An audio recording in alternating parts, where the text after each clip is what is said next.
அவளுக்கு இது ஊற்றுனீங்கன்னா வஞ்சர கண்டாயிரும். அப்புறம் லைட்டாக ஊற்றுங்கடா, நான் சொல்கிறேன். இன்னும் கொஞ்சம் போடு. போதும், கலக்கடா தையா. ஃப்ரெண்ட்ஸ் பார்த்தீங்கன்னா மசாலா வந்து இந்த பதத்துக்கு இருக்கணும் ஃப்ரெண்ட்ஸ். அப்போதான் சில்லியில் ஒட்டும். நான் மீன் மசாலா நான் அடுத்த வாரம் மீன் செஞ்சு தரேன்.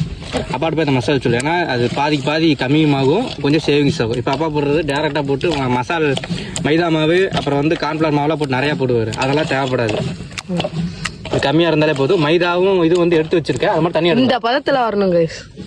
இது வந்து ஆஃப் தான், அதோட பதத்தில் வரணும்டா. என்னடா நீ மசாலா கலக்கிற